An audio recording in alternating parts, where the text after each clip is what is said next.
SSC CGL 2022 examination की अगर हम बात करें तो इन्होंने ऑडिटर पद हासिल किया है। मैं मुरैना शहर से बिलोंग करता हूँ, जो कि एक छोटा सा शहर है। पहले ये डाकुओं के लिए बहुत कुख्यात था, लेकिन अब यहाँ से सिलेक्शन होना शुरू हो गए हैं। CGL, CHSL और MTS 2019, 2020 और 2021 भी दिए थे, और 2022 CGL मेरा क्वालिफाई हो गया है। और अभ्यास बहुत ज़रूरी है। आपके अंदर कभी कभी ये फीलिंग भी आएगी कि मैं क्विट कर दूं, लेकिन क्विट नहीं करना है क्योंकि आपको एक एग्जाम्पल बनना है।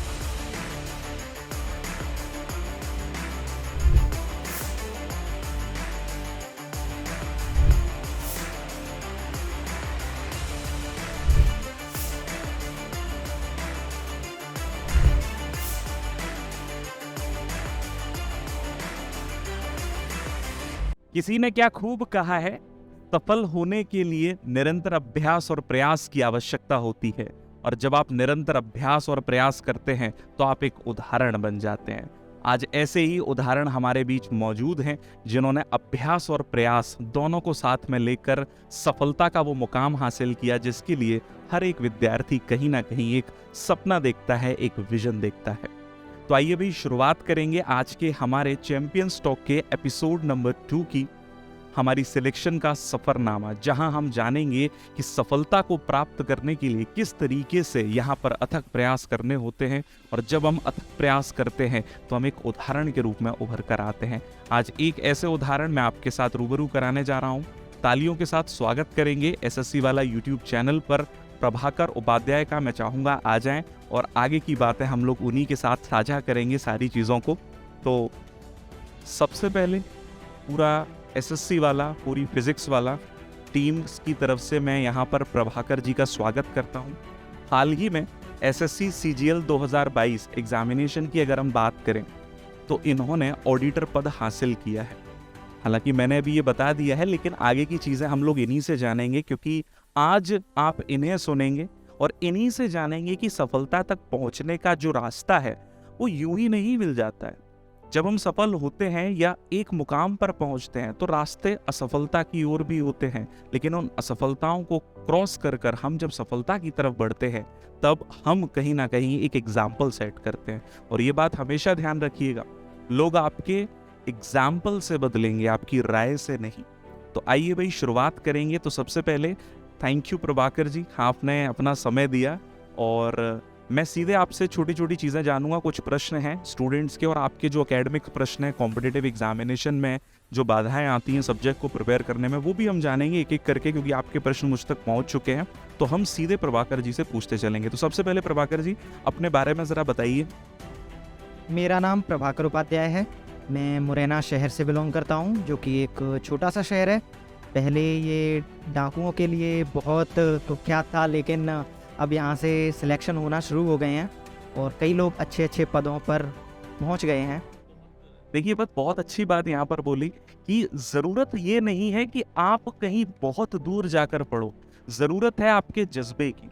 अगर आपके अंदर वो जज्बा है तो आप घर बैठ के भी सिलेक्शन ले सकते हो, और यही एक उदाहरण यहाँ पर अगर मैं बात करूं हमारे प्रभाकर जी ने सेट किया। तो प्रभाकर जी यहाँ पर मैं आपसे जानना चाहूँगा अगला प्रश्न, पहले थोड़ा सा आपके बारे में जान लेते हैं मुख्य रूप से, कि प्रभाकर जी आपका एकेडमिक बैकग्राउंड क्या रहा, या हिंदी मीडियम से थे आप या इंग्लिश मीडियम? क्या हिंदी मीडियम का प्रभाव या इंग्लिश मीडियम का प्रभाव होता है? तो ज़रा प्लीज़ इस बारे में थोड़ा बताइए अपने एकेडमिक बैकग्राउंड। देखिए, हिंदी मीडियम और इंग्लिश मीडियम का इतना ज़्यादा प्रभाव होता नहीं है, क्योंकि मैंने 6th तक हिंदी मीडियम से पढ़ाई की है और उसके बाद मैंने इंग्लिश मीडियम से पढ़ाई की है, तो इसका कोई ज़्यादा प्रभाव पड़ता नहीं है। और मैंने 10th और 12th government excellence higher secondary school Morena से ही की है, और उसके बाद मैंने bachelor of science in computer science मैंने यहीं गवर्नमेंट पोस्ट ग्रेजुएट कॉलेज से की है। और बस देख सकते हैं, देखिए इन्होंने भी ये कहा कि मेरा एकेडमिक बैकग्राउंड शुरुआत में हिंदी मीडियम था, फिर इंग्लिश मीडियम हुआ। हाँ, तो अगर हम बात करें तो ये देखो एक एग्जाम्पल यहाँ पर देते हैं प्रभाकर जी, और ये कहते हैं कि मीडियम का प्रभाव उतना नहीं है। आपको प्रयास तो दोनों में ही करना होगा, चाहे हिंदी मीडियम हो चाहे इंग्लिश मीडियम हो, आपको एफर्ट्स तो देने पड़ेंगे। और हाँ, कहीं ना कहीं अगर आप शुरुआत से अपना विजन क्लियर करके चलते हैं तो चीज़ें थोड़ा आसान हो जाती हैं, हाँ या ना। चलिए, एक अगला प्रश्न यहाँ पर विद्यार्थियों का मुझे देखने मिल रहा है। मैं आपके उन प्रश्नों पर भी आऊँगा कि भाई अंग्रेजी कैसे सही की, मैथ्स में क्या काम किया, उन पर भी आएंगे। लेकिन थोड़ा सा चीज़ें कि जैसे CGL 2022 एग्जामिनेशन क्वालिफाई किया आपने, लेकिन मैं ये जानना चाहूँगा आपने प्रिपरेशन कब शुरू की? क्योंकि कई सारे विद्यार्थी अक्सर ये कहते हैं और कई सारे एस्पिरेंट कहते हैं कि बहुत साल लगते हैं सिलेक्शन लेने में या क्या रहता है, तो आपका मूल प्रिपरेशन शुरू कब हुआ, यानी आप कॉम्पिटिटिव एग्जामिनेशन में कब एंटर हुए? मैंने कॉम्पिटिटिव एग्जामिनेशन की प्रिपरेशन स्टार्ट कर दी थी करीब 2017 से। तब मैंने एयर फोर्स के एग्ज़ाम दिए थे 2, जिनमें मेरा रिटन क्वालिफाई हो गया था बट फिजिकल नहीं हो पाया था। और एसएससी की प्रिपरेशन मैंने शुरू की 2019 से ग्रेजुएशन के बाद, और तब से मैंने CGL, CHSL और MTS 2019, 2020 और 2021 भी दिए थे। CGL मेरा तीनों बार प्री क्वालिफाई हुआ था। 2021 में प्री प्लस मेंस भी क्वालिफाई हो गया था, लेकिन थर्ड टीयर के बाद जो लिस्ट आती है उसमें मेरा नाम नहीं आया था। और 2022 CGL मेरा क्वालिफाई हो गया है, जिसमें कि मुझे ऑडिटर की पोस्ट मिली है। और CHSL 2021 भी मेरा क्वालिफाई हो गया है, जिसमें मुझे पोस्टल असिस्टेंट की पोस्ट मिली है। है ना कि एग्जाम जब क्वालिफाई होना शुरू होते हैं तो भाई होते ही जाते हैं। लेकिन एक और बात अगर आपने यहाँ पर गौर की हो दोस्तों, तो यहाँ पर प्रभाकर जी का ये कहना था कि देखो 2019 से मुख्यतः वो SSC के एग्जाम देना शुरू किए। अब इस बीच में असफलताएं भी आई, ऐसा नहीं था कि सीधे सफल होना शुरू किए, असफलताएं आई, लेकिन उन असफलताओं से उन्होंने सीखा और ये जानने की कोशिश की कि आगे आने वाले एग्जामिनेशन में, देखो ये एक ऐसा समय होता है कि जब आप असफल होते हो ना, मन करता है क्विट कर दें। और हर विद्यार्थी, ये एज ही ऐसी होती है, मन करेगा आप क्विट कर दो। लेकिन कहीं ना कहीं जब आपका विजन क्लियर है, आपको पता है कि मुझे क्या करना है, तो फिर कोई समस्या आपको यहाँ पर देखने नहीं मिलती। अगला जो क्वेश्चन है मेरा यहाँ पर कि देखिए, जैसे आपने कहा टीयर 3 में नाम नहीं था, तो क्या हम ये मान सकते हैं ये 2022 में जो पैटर्न चेंज हुआ है, इससे कहीं ना कहीं आपको कुछ फायदा हुआ, या हम ये कह सकते हैं कि 2022 में जो एग्जामिनेशन पैटर्न एसएससी ने चेंज किया है, ये कहीं ना कहीं एक टर्निंग पॉइंट था? आप क्या कहना चाहेंगे? पहले जो पैटर्न था आपने वो भी देखा है, अभी जो पैटर्न देखा है, तो क्या थोड़ा सा ये मददगार रहा आपके लिए? बिल्कुल, ये टर्निंग पॉइंट तो ज़रूर रहा है स्टूडेंट्स के लिए, और इससे मदद भी मिली है। क्योंकि पहले एक विद्यार्थी को पहले प्री देना होता था, फिर मेंस देना होता था, फिर टीयर 3, उसके बाद टीयर 4 दैट इज़ टाइपिंग या CPT। तो कहीं ना कहीं प्रोसेस छोटा हो गया है, उनके लिए ज़्यादा थकान भरा प्रोसेस नहीं है, ठीक है। और टीयर 3 एक ऐसा एग्ज़ाम था, मतलब उसमें आप जितना कर रहे हैं उसके हिसाब से कभी कभी मार्क्स नहीं मिलते थे। जबकि टीयर 2, अब ये जो पैटर्न चेंज हुआ है, तो इसमें आप कम मेहनत करके, पहले से कम मेहनत करके, और आप अच्छा कर सकते हैं। मुख्यतः तो यहाँ पर हम कह सकते हैं कि पैटर्न में बदलाव कहीं ना कहीं फायदेमंद तो रहा, हम ज़रूर ये कहना चाहेंगे यहाँ पर। तो एक बहुत अच्छा, और इस बार वैकेंसी भी कहीं ना कहीं देखें तो 36,000 एक वैकेंसी थी, और कहीं ना कहीं ये बहुत ज़्यादा फायदेमंद रहा। अच्छा, एक मैं क्वेश्चन यहाँ पूछना चाहूँगा, सीधे हम सब्जेक्ट पर आते हैं और एक एक करके सब्जेक्ट की स्ट्रेटेजी जानेंगे प्रभाकर जी से कि किस सब्जेक्ट में क्या रहा और मुख्यतः वो किस सब्जेक्ट में वीक थे और अपनी वीकनेस पे कैसे काम किया। तो सबसे पहले मैं ये जानना चाहूँगा, आपका स्ट्रॉन्ग सब्जेक्ट कौन सा था या फेवरेट सब्जेक्ट कौन सा था?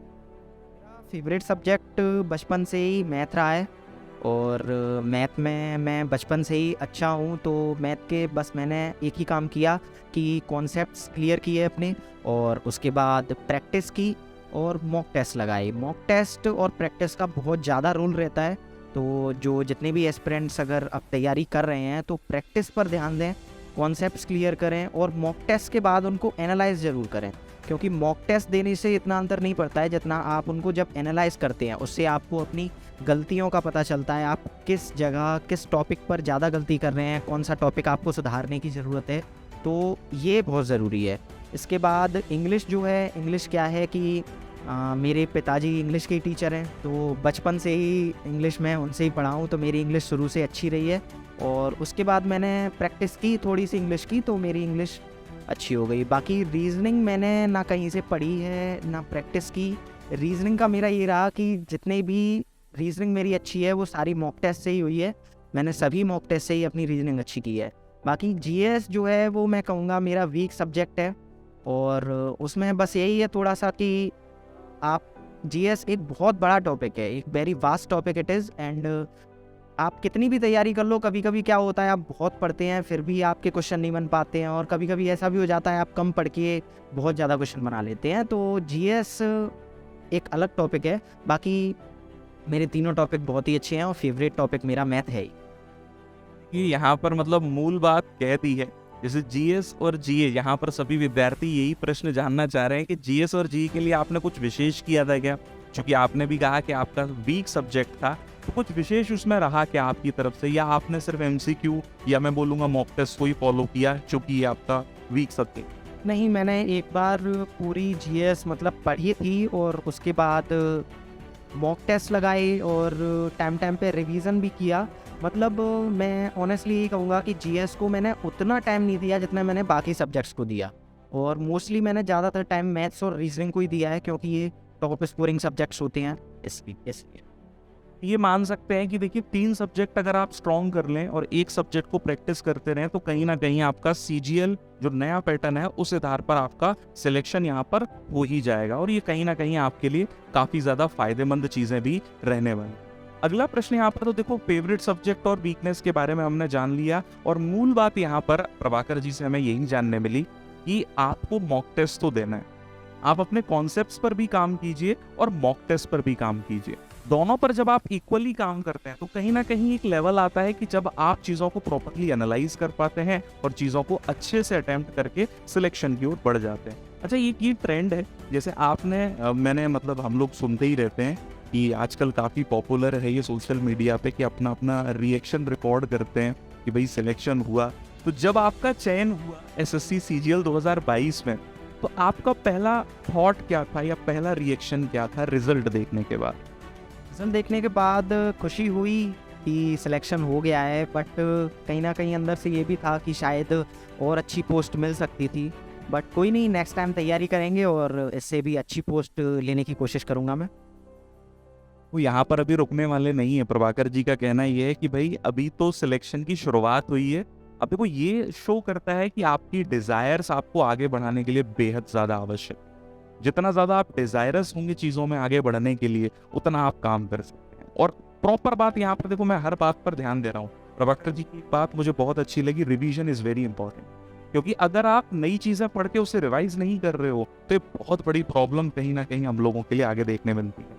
एक छोटा सा प्रश्न, चूंकि देखिए हम लोग छोटे शहर से हैं मुख्य रूप से, तो कई बार ऐसा होता है कि सोसाइटी प्रेशर होता है। क्योंकि आपने 2016 से कॉम्पिटिटिव वर्ल्ड में एंट्री ले ली थी, आपने एयरफोर्स का एग्जामिनेशन देना शुरू किया सबसे पहले, फिर 19 में आप सीजी एसएससी में एंटर हुए।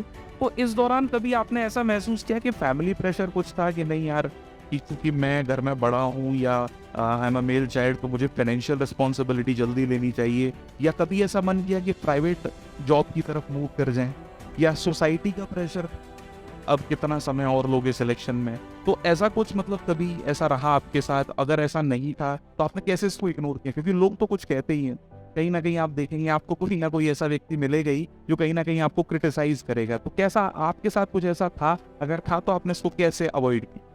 देखिए, लोग तो कुछ ना कुछ कहते ही रहते हैं, तो उनको इग्नोर करना बहुत ज़रूरी है क्योंकि आपको अपना गोल अचीव करना है, तो आपको सिर्फ मेहनत करनी है, बाकी लोगों की बातों पर ध्यान नहीं देना है।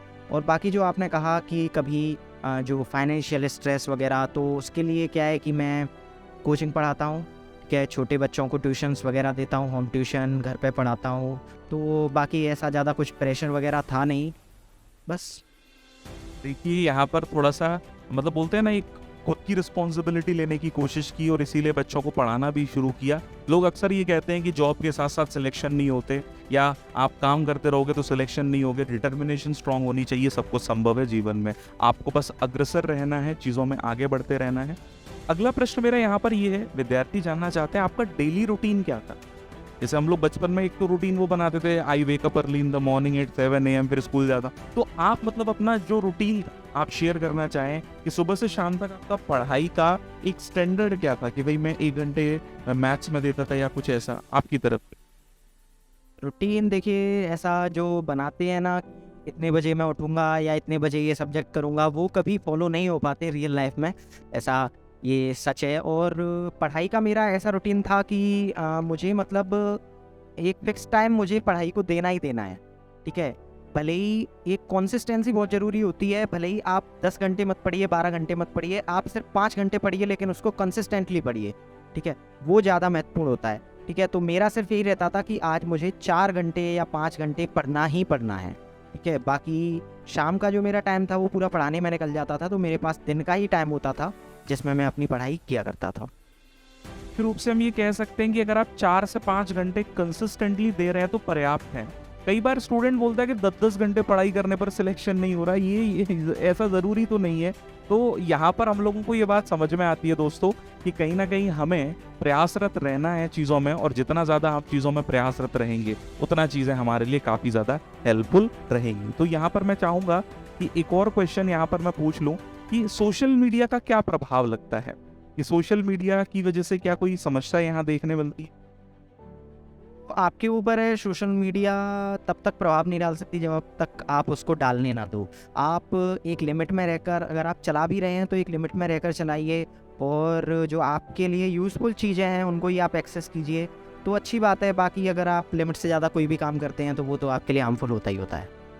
यहाँ से सीधी बात यह है कि एक्सेस मत कीजिए। हाँ, मतलब आप गो थ्रू कर सकते हैं कि हाँ ठीक है, थोड़ा अपने आप को रिफ्रेश करने के लिए आप गो थ्रू कर सकते हैं। भाई क्वेश्चन यहाँ पर स्टूडेंट की तरफ से है कि आपने एसएससी को एक करियर के रूप में क्यों चयनित किया? बहुत सारे करियर हैं, तो एसएससी को एक करियर के रूप में मतलब आप क्या मानते हैं, किस तरीके से? करियर के रूप में ऐसा ज़्यादा कुछ तो गोल नहीं था। पहले मैंने एयर फोर्स के एग्ज़ाम दिए थे, उसके बाद उसमें नहीं हुआ था तो एयर फोर्स वगैरह मैंने क्विट कर दिए। उसके बाद मैं देखता रहता था कई लोगों के इंटरव्यूज़ वगैरह, एसएससी सीजीएल जो क्वालिफाई करते थे, तो उनसे कहीं ना कहीं थोड़ी सी इंस्पिरेशन मिली मुझे, ठीक है। आसपास के कई लोग थे जो क्वालिफाई हुए, तो उन्हें देखकर ऐसा लगा कि शायद मैं भी यही करूं। तो उसके बाद और फिर थोड़ा सा रहता ही है कि हम जिस सोसाइटी से आते हैं उसमें कमाना वगैरह बहुत, सैलरी वगैरह का, तो और फिर government job is like a power, तो ठीक है, तो इसीलिए बस मैंने चूज़ किया था। बढ़िया। कहते हैं कि भाई कोई इंसान काम करना चाहता है 2 चीज़ों के लिए, एक तो पैसा, दूसरा पावर, और दोनों ही मिल रहे हैं। मूल बात ये है इसका। तो बहुत अच्छी बात है यहाँ पर प्रभाकर जी की तरफ से बोलते हैं ना, स्पष्टवादिता, कि भाई मूल बात यही है कि इसीलिए भाई एसएससी को करियर के रूप में चुना। अच्छा, एसएससी को ही आप करियर मान रहे हैं या आपका कोई लॉन्ग टर्म गोल भी आपको लगता है कि नहीं मुझे यहीं तक रुकना है या आगे भी जाना है? कुछ लॉन्ग टर्म गोल आपका कोई? लॉन्ग टर्म गोल बस यही है कि अभी यहाँ तो रुकना नहीं है, अभी इसके आगे मैं और कोशिश करूँगा। एक्साइज इंस्पेक्टर या डब्ल्यू की पोस्ट जब तक नहीं मिलेगी तब तक मैं प्रयास करता रहूँगा। बाकी अभी तक तो यही है। तो ये बहुत सारी चीज़ें यहाँ पर हमको स्पष्ट हो गई हैं। अब देखिए, फ्रेशर्स के लिए आपका कोई मूल मंत्र, मतलब जो फ्रेशर्स, जहाँ जनरली हम देखते हैं कि कई सारे विद्यार्थी ग्रेजुएशन करने सीजीएल को अपीयर करते हैं, तो आपका क्या कहना है कि फ्रेशर्स को क्या गलती नहीं करनी है और किन बातों का मुख्य ध्यान रखना है? देखिए, अगर आपने गोल पहले से ही बना लिया, अगर ग्रेजुएशन से पहले ही, तो ये बहुत अच्छा होगा कि आप ग्रेजुएशन के साथ साथ थोड़ी बहुत तैयारी शुरू कर दें, क्योंकि ग्रेजुएशन की करने के बाद जब आप तैयारी शुरू करते हैं तो कहीं ना कहीं थोड़ा सा लेट हो जाता है वो, मेरे हिसाब से, और जो शायद मेरे साथ भी हुआ था। तो अगर आपको पहले से ही क्लियर है कि मुझे यही करना है, तो आप ग्रेजुएशन के साथ साथ अपनी तैयारी शुरू करें। और यही है कि बस अपने कॉन्सेप्ट, सभी सब्जेक्ट्स के अपने कॉन्सेप्ट क्लियर करें, प्रैक्टिस करें और मॉक्स दें।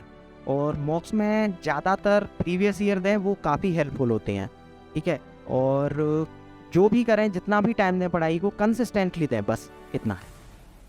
बहुत अच्छी बात अपनी मतलब प्रभाकर जी की तरफ से, कि जो भी काम शुरू करो उसे खत्म करो। ऐसा मत करो कि भाई एक किताब ये पढ़ ली, फिर आधी पढ़ के छोड़ दी, फिर नहीं। तो आपको क्या करना है, कोई भी आप चीज़ स्टार्ट कर रहे हो या कोई भी बुक आप शुरू कर रहे हो, तो बस कंप्लीट करो, और फिर उसके बाद आपका कॉन्फिडेंस लेवल तो अपने आप बूस्ट हो जाएगा। एक आखिरी क्वेश्चन और मैं चाहूँगा आप ज़रूर जवाब दें। एग्ज़ाम में स्ट्रेस होता है, जैसे हम पहली बार एग्ज़ाम देने जाते हैं या दूसरी बार जाते हैं, एग्ज़ाम में स्ट्रेस होता है, तो क्या आपके साथ भी ये था? आप उस समय मतलब क्या सोचकर एग्ज़ाम दिया करते थे या दिया था? मैं ये जानना चाहूँगा। एग्ज़ाम का स्ट्रेस था, लेकिन वो था सिर्फ शुरू के जो मैंने पेपर दिए थे शुरुआत में, जब शुरुआत की थी एसएससी की, तो शुरू के 2-4 पेपर रहे होंगे जिनमें थोड़ा बहुत स्ट्रेस रहा होगा। उसके बाद वो चीज़ क्या है कि आप कोई काम करने लग जाते हो तो आपका वो फ़ियर ख़त्म हो जाता है।